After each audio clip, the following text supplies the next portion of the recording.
aurait une mère, alors il n'est plus Dieu s'il a une mère. C'est la mère qui serait Dieu. Alors, pour les catholiques, celle qui est Dieu, c'est Marie. Mais ils ne vont pas vous le dire. C'est comme, je ne sais pas si vous avez déjà vu, je crois que c'est Isis,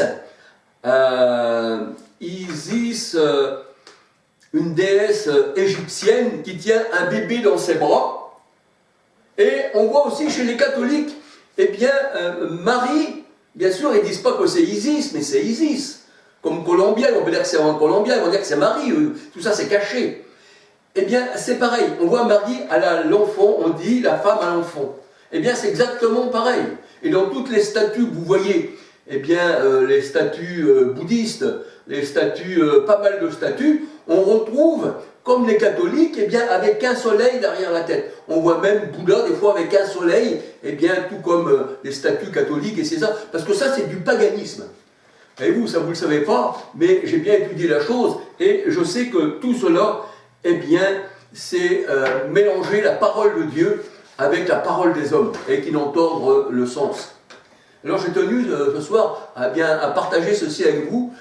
Voilà, comme ça, vous savez, quand je parle, je ne dis pas croyez à ce que je dis, je mets ça sur la table, heureux les invités au repas du Seigneur, et le Seigneur il dit retenez ce qui est bon. Je ne suis pas un gourou, je viens simplement vous parler de ce que j'ai sur le cœur, lorsque le Seigneur me met à cœur. Alléluia. Alors dans le paganisme, dans la religion romaine, la colombe représente une femme. Isis. Qu'eux, ils disent Marie. Bien sûr, ils ne vont pas dire que c'est Isis, puisqu'ils se disent chrétiens. Alors, Marie, c'est la mère de Dieu, mais aussi, on peut dire, mère de tous les hommes.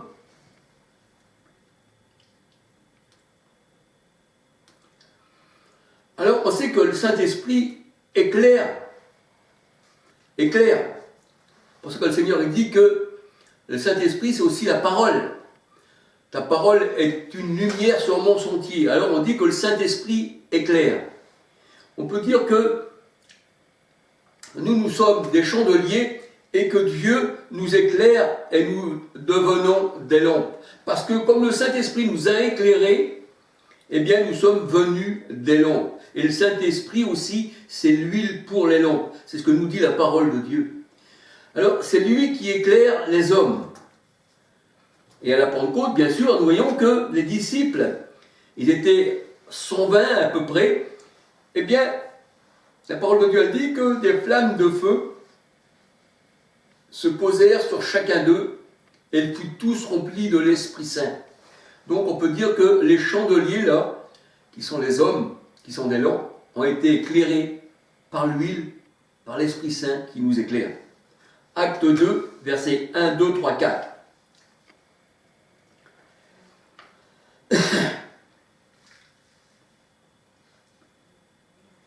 Et c'est là où les disciples, eh bien, étaient dans la chambre haute. Et la parole de Dieu nous dit que dans la chambre haute, il y a beaucoup de lampes allumées. Et c'est ce qui s'est passé à la Pentecôte pour les disciples. Acte 20, 8. Acte 1, verset 13. Et l'huile, bien sûr, elle est pour le chandelier, elle est pour les lampes, c'est ce que nous dit la parole de Dieu dans Exode 27, verset 20. Et les chandeliers, quand le Seigneur il se promenait parmi les chandeliers, les 7 chandeliers, c'était les 7 églises, ils devaient recevoir l'huile. Ils devaient recevoir Christ qui se promenait au milieu des 7 chandeliers, qui les 7 chandeliers ne faisaient pas des chandeliers séparés, mais qui n'étaient qu'un seul bloc, qu'on appelle la menorah, le candélabre, celui qui éclaire. Parce que le Seigneur, il a allumé ses lampes. Et le Seigneur, il dit, vous êtes des lampes. Une lampe ne se met pas sous le boisseau, qui dit le Seigneur. Et Jean-Baptiste était aussi une lampe. Il était rempli du Saint-Esprit, c'est-à-dire il était rempli de l'huile. Jean 5, verset 35. Luc 1, 15. Il était rempli du Saint-Esprit dès le sein de sa mère. Il était, Jean-Baptiste, une lampe. Jean 5, 35. Et l'agneau l'éclaire. L'agneau, c'est son flambeau. Pourquoi? Parce que la parole de Dieu nous dit que le Saint-Esprit, c'est Christ. Celui qui n'a pas l'Esprit du Christ ne lui appartient pas. Donc l'agneau l'éclaire. C'est ce que nous dit la parole de Dieu au sujet de l'épouse qui est Jérusalem, dont tous les membres en font partie. Nous sommes l'épouse du Christ et chaque membre, chacun pour sa part. Nous sommes le corps du Christ. Et l'agneau, eh bien, nous éclaire. Apocalypse 21, verset 23. L'agneau nous éclaire. Il est le flambeau. Jean 1, verset 5, 9. La lumière est venue dans le monde, c'est-à-dire Christ. La lumière est venue dans le monde, et le monde ne l'a pas reçu. Jean 1, verset 5, 9. Et la parole de Dieu nous dit que l'esprit de l'homme est une lampe de l'Éternel. Mais c'est pas merveilleux? Nous sommes une lampe de l'Éternel. Proverbe 20, verset 27. Alléluia. Donc, nous voyons que le Saint-Esprit est symbolisé par une colombe. Matthieu 3, 16, 17.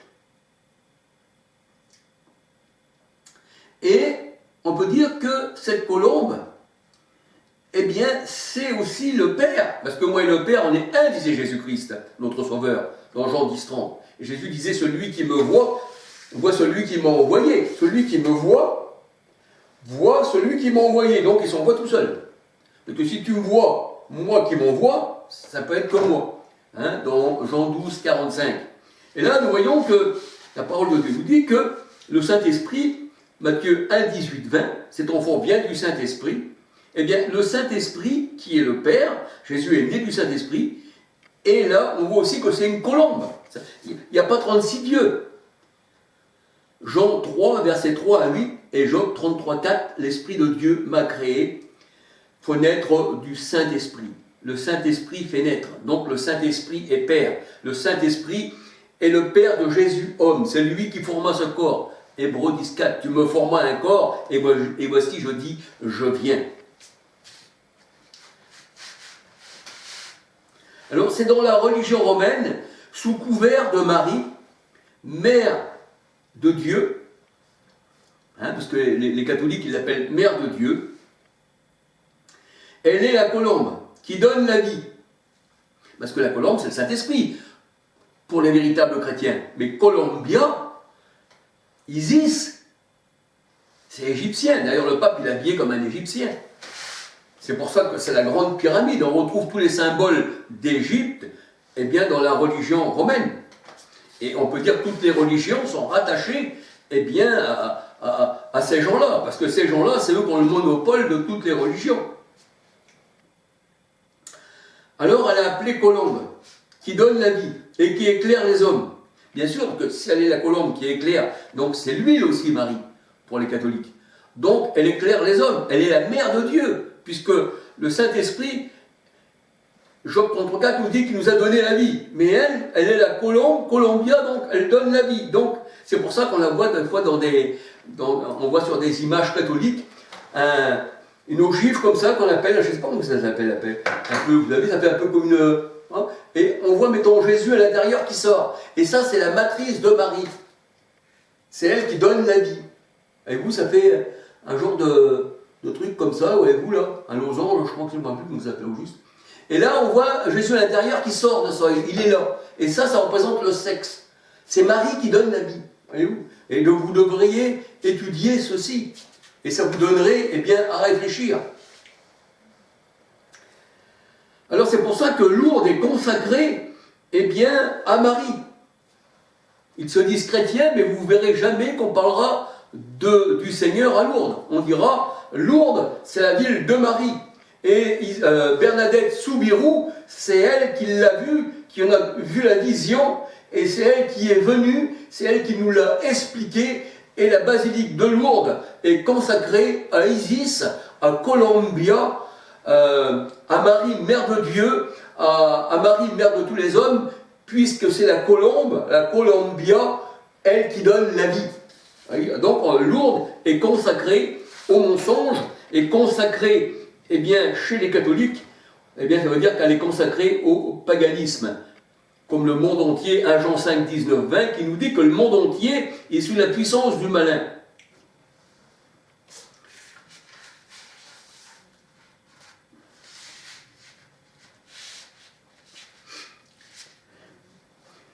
Et les catholiques, ils disent que Marie est immaculée conception, tout comme Jésus-Christ, il est sans défaut. La parole de Dieu nous dit que Christ, il est l'agneau sans défaut. Jean 1,29 nous dit que Christ ôte les péchés du monde. Et eux, les catholiques, ils disent que c'est Marie. C'est normal, puisque c'est la mère de Dieu, c'est la mère qui éclaire le monde, c'est la colombe, la Columbia, qui connaît tout, qui sait tout et qui fait vivre. Parce que la colombe, le Saint-Esprit, l'huile que nous avons vue, eh bien, nous fait vivre. Job 33,4 nous dit « L'Esprit de Dieu m'a créé ». Et l'Esprit de Dieu, nous voyons qu'il était descendu comme une colombe. Et là, on voit que chez les catholiques, la colombe, qui est Marie, c'est elle qui donne la vie. Elle est même la mère de Dieu. Alors, ils disent que Marie est immaculée conception. Ça veut dire sans défaut et sans tache. Tout comme Dieu. Tout comme le Christ, qu'il est l'agneau sans tache. Et qu'il est l'agneau qui ôte les péchés du monde. C'est pour ça que les catholiques, ils vous disent toujours, il faut passer par Marie pour s'adresser au Fils, à Christ. Mais totalement faux. Colossiens 3,17 nous dit, quoi que vous fassiez en parole ou en œuvre, faites tout au nom de Jésus-Christ. La parole de Dieu nous dit, il n'y a pas d'autre nom qui nous a été donné par laquelle on doit être sauvé. Et 1 Timothée 2,5 nous dit que Christ, il est le médiateur entre Dieu et les hommes. Donc il n'y a pas de Marie. Marie, elle, plutôt, elle disait la mère du Christ, qui est la mère du Christ. Homme, Jésus homme, mais pas Jésus Dieu. Eh bien, on voit qu'elle disait, je me réjouis en Dieu mon Sauveur. Et l'ange, quand il a été voir Marie, il dit, à toi, à qui une grâce a été faite. Donc Marie, elle avait besoin aussi de la grâce du Seigneur. Et la parole de Dieu nous dit, Marie qui disait, je me réjouis en Dieu mon Sauveur. Donc elle avait besoin aussi d'un Sauveur. Parce que la parole de Dieu nous dit que tous les hommes ont péché et sont privés de la gloire de Dieu. Mais une grâce a été faite aux hommes, aux élus, alléluia, ceux qui sont élus avant la fondation du monde. Éphésiens 1, 4, 11. C'est pour ça que le Seigneur dit, eh bien ce n'est pas vous qui m'avez choisi, mais c'est moi qui vous ai choisi avant que vous soyez nés. Donc on ne choisit pas sa religion, je le dirai toujours, mais c'est Christ qui nous a choisis. Quand Christ nous choisit, on ne peut pas se tromper. Mais on dit que si nous nous choisissons, avec notre nature humaine, on peut se tromper. Et qu'on n'a pas le Saint-Esprit, on ne peut pas choisir. Il faut avoir déjà l'Esprit Saint pour connaître les choses de Dieu. Et comment voulez-vous choisir une religion qui ensuite, dans cette religion, vous allez recevoir le Saint-Esprit, mais alors que vous ne le recevrez jamais, parce que le Saint-Esprit ne se trouve pas dans une religion. Le Seigneur, il n'a jamais institué de religion. Il n'a qu'une assemblée, Hébreux 12, versets 18 à 24, la Jérusalem céleste, l'Église du Christ, l'assemblée du Christ, l'épouse du Christ, qui chacun de nous, des élus, femmes, hommes, forment l'assemblée du Seigneur. Alors ils disent que Marie est immaculée conception, c'est-à-dire sans péché, sans tache. C'est elle qui donne la vie, c'est la colombe, c'est le Saint-Esprit. Et Marie, elle dit elle-même, je me réjouis en Dieu mon Sauveur. Luc 1, versets 46, 47, 48. Et une grâce a été faite à Marie, exactement comme tous les élus qui sont, eh bien, à Christ. Une grâce a été faite à Marie. Luc 1, versets 26, 27, 28, 29, 30. Et c'est pour ça que la parole de Dieu nous dit que la loi était venue par Moïse et la grâce est venue par Jésus-Christ. Marie avait besoin aussi de son Fils. Jean 1, 17. Jésus et la grâce. Alors c'est vrai que dans la religion romaine, ils ont tout converti. Ils ont converti Marie Columbia, c'est Isis, la femme à l'enfant, et ils ont converti tous leurs saints, paraît-il leur saint patron, eh bien, comme les Égyptiens avaient un dieu pour chaque élément, eh bien, les catholiques ont un saint pour chaque élément. Alors c'est vrai que là, on voit que Sainte Geneviève était la patronne de la gendarmerie, Saint Hubert, c'est le patron de la chasse et des chasseurs, Saint Christophe, le patron des voyageurs, Saint Ghislain, eh bien, quand il est invoqué sur les enfants, il leur soulage les dents. Voyez-vous? Donc, on peut dire qu'ils ont converti leur saint en saint patron. Alors que c'est le Seigneur qui fait toutes ces choses-là, en vérité. C'est lui qui soulage. Le Seigneur, il est le patron de tout. Il n'a pas besoin que ce soit un tel saint, un saint, qu'il soit patron de ci, de ça. Et les catholiques prient chaque saint, chaque patron qu'ils ont transformé. Et ils disent, voilà, alors si tu veux du secours, faut que tu passes, si tu pars en voyage, eh bien, il faut que tu pries Saint Christophe, qui n'a même pas existé. Si tu vas à la chasse, attention, tu peux prendre une balle. Il faut que tu pries. La chasse, c'est comment déjà? Saint-Hubert. Il faut que tu pries Hubert. C'est le patron des chasseurs. Voyez-vous? Et là, on voit que dans la religion, pardon, les dieux d'Égypte, c'est pareil. Les Égyptiens, eh bien, avaient aussi des dieux pour chaque élément. Donc, on peut dire que les catholiques, ils ont pris ça, et ils ont mis ça, ils ont tordu le sens, et ils ont fait rentrer, eh bien, ce système-là des religions encore plus païennes qu'eux, ou plus païennes, j'en sais rien, mais enfin, c'est tous les mêmes. De toute façon, les papes, tout ça, ils sont habillés comme des Égyptiens, c'est l'Égypte. Le pape, c'est le grand Égypte. Jésus n'avait jamais été habillé comme le pape, jamais. Avec la tête de poisson qu'il a sur la tête. Sa coiffe qui fait ça, c'est une tête de poisson. C'est Dagon. Voyez-vous? Alors, en Égypte, eh bien, il y avait Bastet, la déesse de la musique, et de la joie, et de la maternité. Elle était représentée par une chatte. Alors, vous aviez aussi Imhotep, patron des sages et des scribes. Alors, il y avait aussi Osiris, dieu de la vie et du savoir. Vous avez Sekhmet, déesse de la guerre, Mator, encore une déesse de la maternité. Il y avait Thoth, dieu de la connaissance et de la sagesse, Horus, dieu de la vengeance, et Ra, eh bien, dieu solaire. Vous aviez aussi Mut, déesse mère, un peu comme les catholiques, ils ont transformé Marie en mère de Dieu.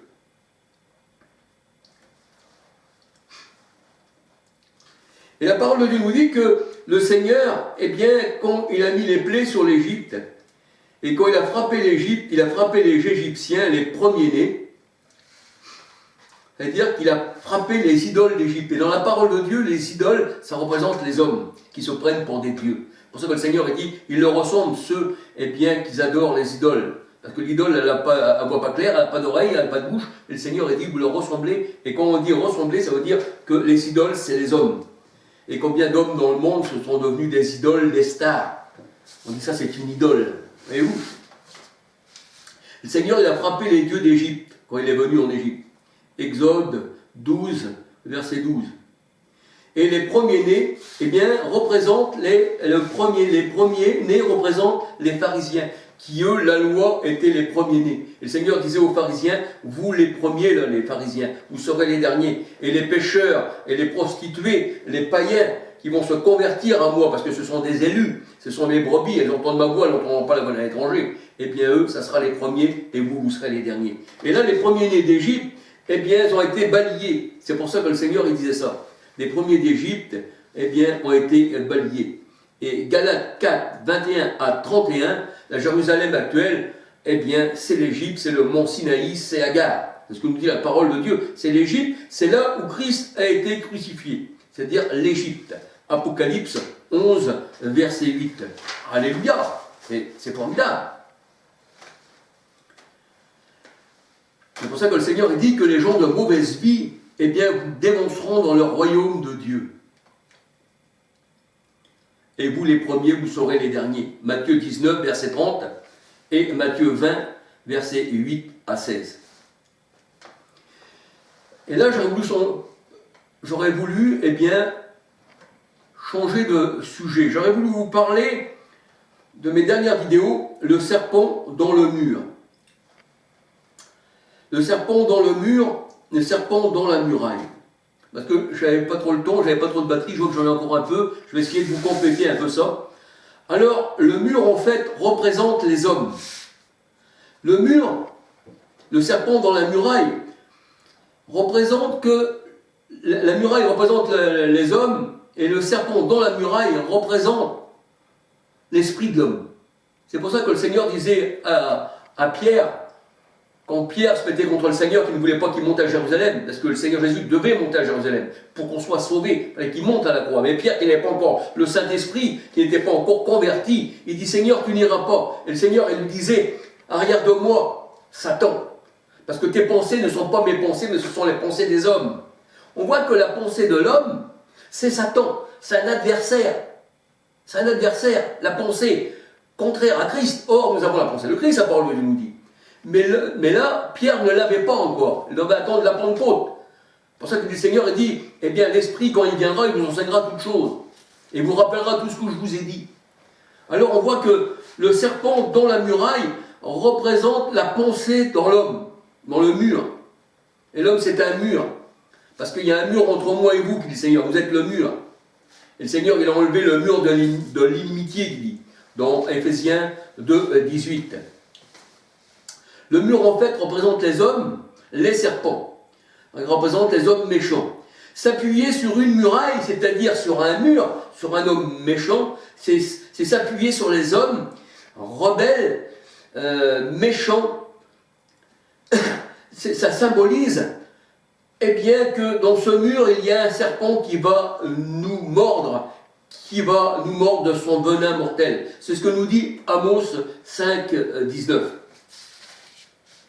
Et les idoles tracées sur le mur nous fait penser aux églises, aux bâtiments catholiques, avec leurs saints patrons, les papes, gravés sur les murs. Voyez-vous, quand vous rentrez dans les idoles, tout ça, c'est ce que se faisait aussi, eh bien, dans la Jérusalem terrestre, ils gravaient leurs idoles sur les murs, et ça s'est mis dans tout le paganisme. Vous pouvez regarder dans toutes les églises catholiques, tout ça, vous voyez des figures de papes gravées sur les murs, vous voyez des figures de petits bébés, là, voyez-vous, parce qu'il y a beaucoup de pédophilie là-dedans. Alors il y a des petits bébés qu'on appelle les angelos, alors que le Seigneur n'a jamais envoyé des petits bébés comme ça avec des petites ailes, des angelos. Ça n'a rien à voir, c'est des adultes. Le mot ange veut dire être envoyé, ne veut pas dire envoyer un petit bébé comme ça avec des petites ailes, et puis les parties génitales à l'air, voyez-vous. Ça n'a rien à voir avec la parole de Dieu. Et dans ces bâtiments qu'ils appellent églises, eh bien, on retrouve bien sûr encore, eh bien, des hommes nus